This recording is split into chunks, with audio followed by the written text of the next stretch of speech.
Hello, and welcome to the Louisiana Department of Education's recorded webinar series presented by the Charles A. Dana Center at the University of Texas at Austin. This session of the series is about leveraging student resources. At the Dana Center, we focus on both K-12 and higher education systems. We work to bring an equity lens to our work in order to provide access to high-quality, relevant mathematics and science education. Our K-12 math and science work is research-based, and we use a sustained approach.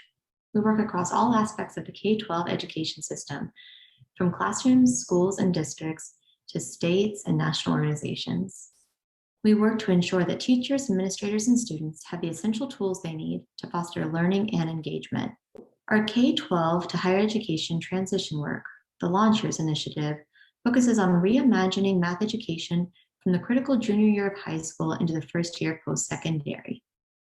We engage leaders, experts, and advocates from K-12, higher education, and business and industry.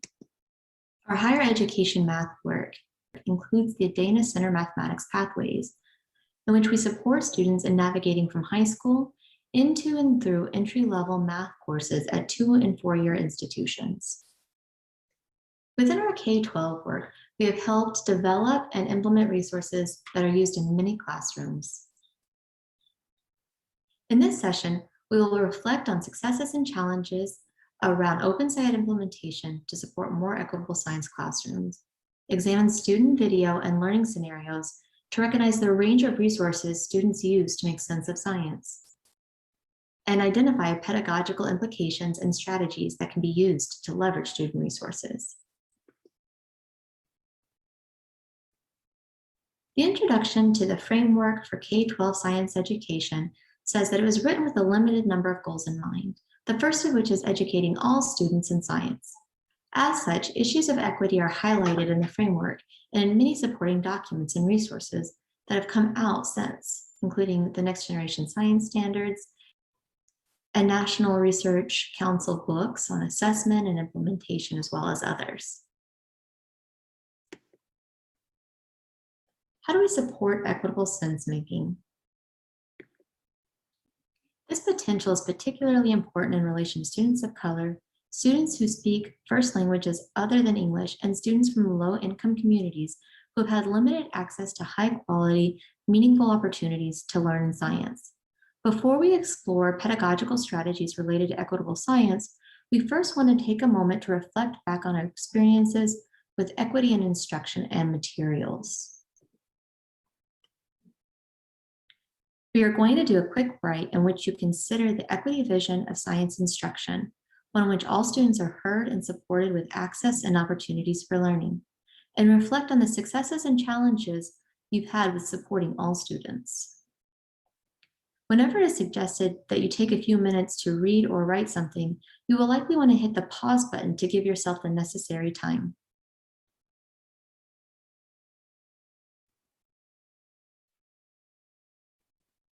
How do we notice and leverage student resources? We're going to continue to use the chapter in Helping Students Make Sense of the World called Towards More Equitable Learning in Science. Please take a minute to read this quote from the chapter.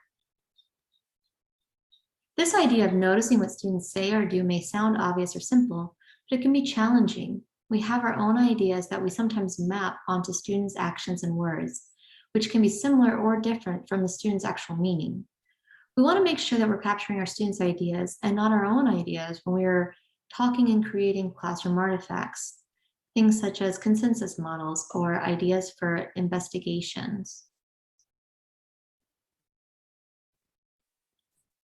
Student resources are the ways students speak, know, act, and value that they use to make sense of their world.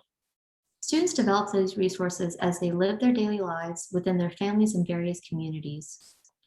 And resources vary depending on students' experiences in and out of school. It is productive to view these ideas and knowledge as things that we can build on.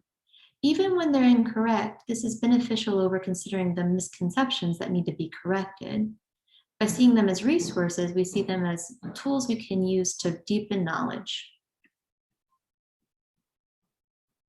I'm going to share two initial explanations from the Metabolic Reactions Unit. In the launch of this unit, we learned that McKenna has not been feeling well. She has a number of symptoms, including an inability to concentrate, headaches, stomach issues when she eats, and a lack of energy for everyday activities and sports that she used to play every day. She also reports noticeable weight loss over the past few months in spite of not changing her diet. Take a minute to read this initial explanation.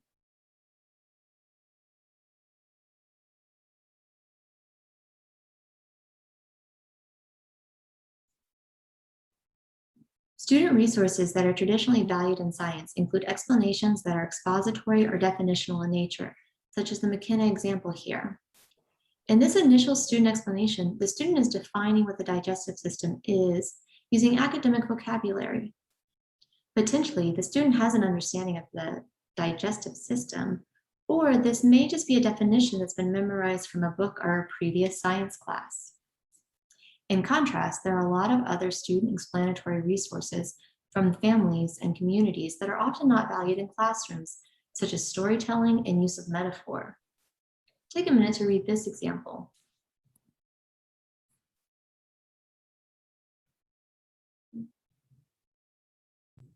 In the second example about McKenna, the student is connecting to baking with her grandma.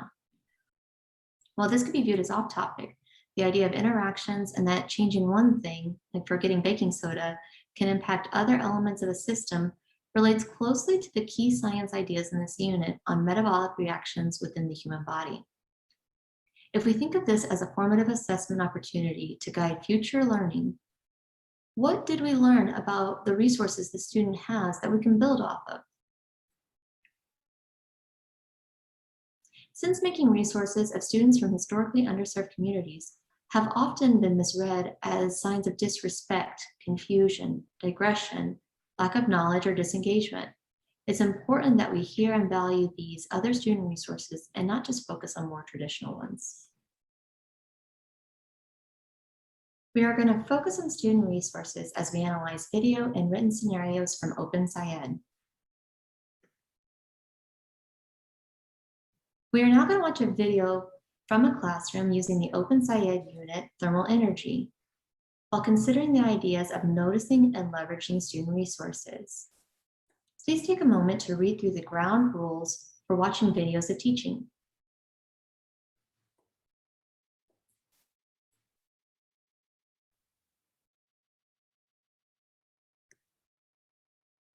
We'll be watching part of lesson 3 from Thermal Energy, in which students are exploring a simulation that shows what is happening when two substances with different temperatures come into contact.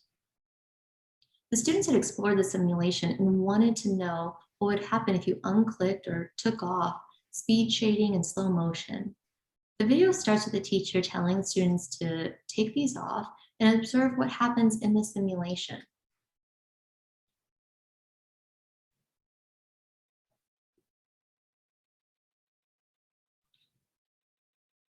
This video will show what students are seeing when they unclick these options.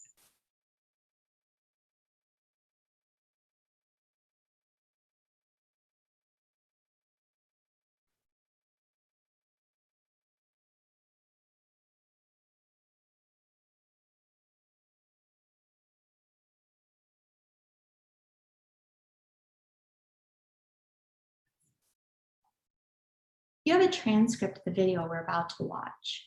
As we watch the video, either jot down notes or annotate the transcript to focus on what the students and teachers are saying and doing. After we watch, we will then think specifically about the student resources being used to make sense of the phenomenon.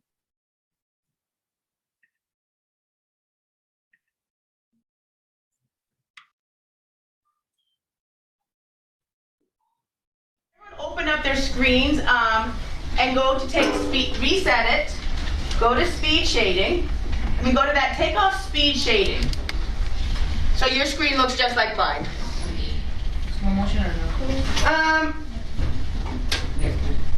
You want to leave us, should we leave slow motion on? No. Okay, take off slow motion. And press start. Okay, so hold on. What I want you to do, before you press start, is paying attention, because what we noticed in the other one is that we said that it's starting to travel down here. Look at this first row of purple when you click start, and tell me if you notice any changes starting to happen. So it's about that. Let's give everyone a chance to look at it. Okay. So press start and tell me if you notice anything happening differently on those rows. Oh. Oh. Oh, I hear some ideas are happening here. You can All of them are moving now. Oh, I hear. Hold on. What do you mean? All of them are moving. Let me see.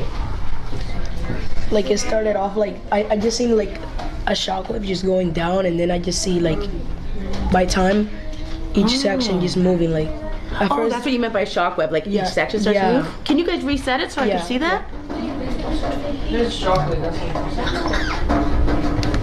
look, you see the shockwave, Ah, oh. and So then it's- and then all of them start moving. Interesting. Why don't they all start moving at the same time? I don't know. Maybe because it takes time for like since they're all bumping, like they're making more heat and it takes more time for the heat to get stronger, so it would spread all over the place. So you're saying they need to start creating more heat to be able to spread? For example, if you're cold, right? Like you're freezing. It's compared to a candle, and then to a huge just campfire around you. It's also like Oh, so if there was a campfire around you, It would be much hotter because it's a lot more. oh. So compared to a candle, that's not gonna do anything. So is this more like a candle or a campfire? It starts off like a candle, and Starts then off like a candle, then, it gets like a campfire. because now everything's moving. Yeah. Ah, interesting connection or when analogy. it's a big room and like it's heating up, it takes longer for it to heat. Yeah, exactly.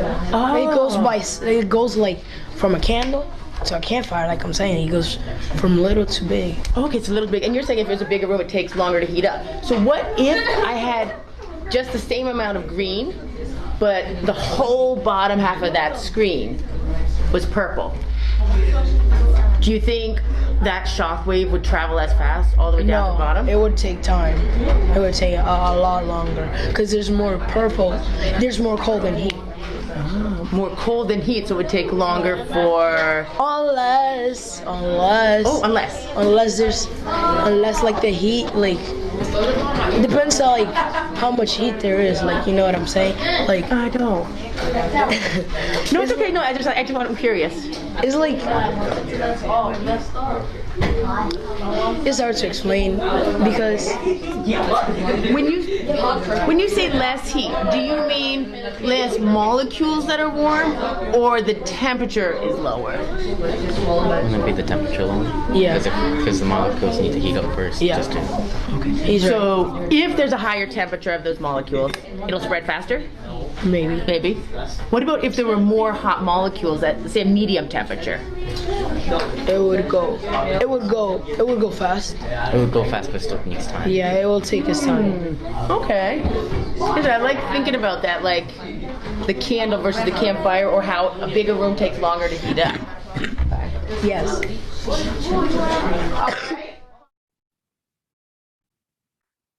Use the questions on this slide to reflect on the video. Consider what resources students are bringing to their sense-making. What types of questions or strategies did the teacher use to help the classroom community see and value student resources?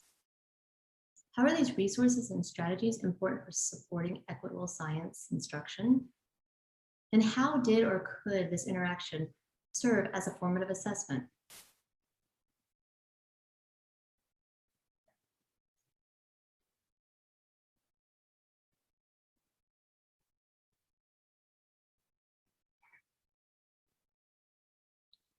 The resources that students use in the video are not traditional definitions or expository explanations, but rather they are creative and messy as they draw on their everyday language and experiences to make sense of simulations. In addition, the teacher's interest in the students' ideas, saying things like, I don't know, but I'm curious, or voicing their ideas and questions like, what do you mean? Values the students' ideas and encourages them to elaborate.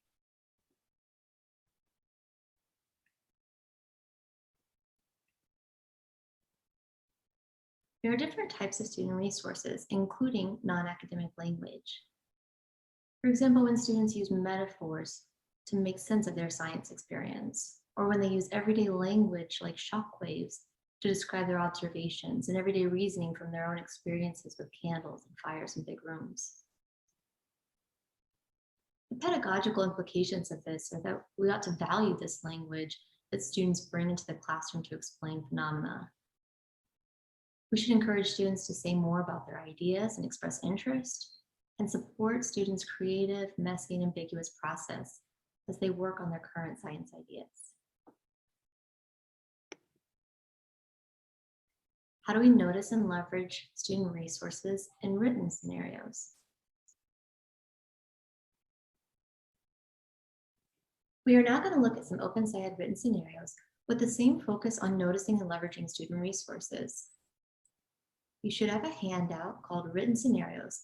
How do we notice and leverage student resources? Read through the 2 open-science scenarios and jot down your ideas in relation to these 3 focused questions on the slide.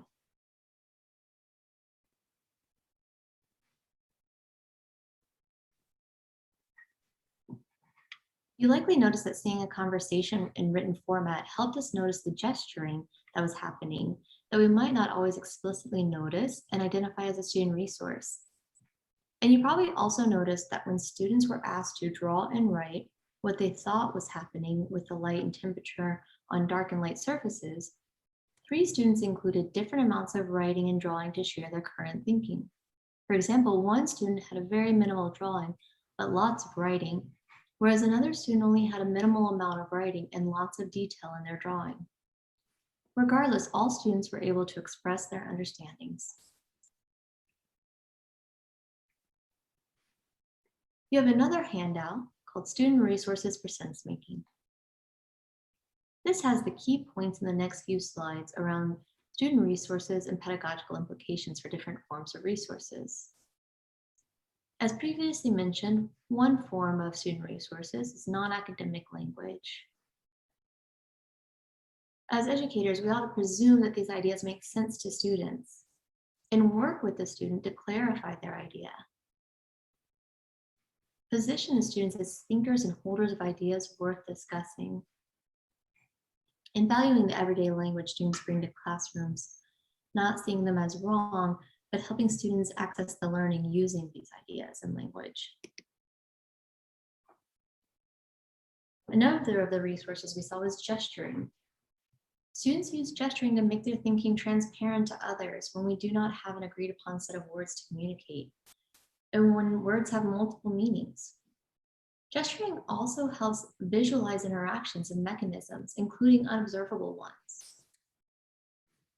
So we ought to watch for gestures as students explain their ideas or restate other ideas. After students use gestures, we can emphasize that it was helpful to see what they were thinking and ask others to use gestures. And we can use gestures ourselves when we're checking to see if a restatement of an idea is what a student meant. A final form of student resources is multiple modes of expression. We've already addressed that students can express themselves in expository or definitional ways, but they could also express themselves through storytelling and metaphor. Additionally, students might express themselves through drawing or mathematical expressions. This can be important ways for students to make sense of the science. The implications of this are that we can use prompts that offer students multiple ways to represent and express their ideas. We can have students go public with their different modes of expression in small groups and in large groups. We can value multiple modes of expression and not just expository or definitional examples, and not just written explanations.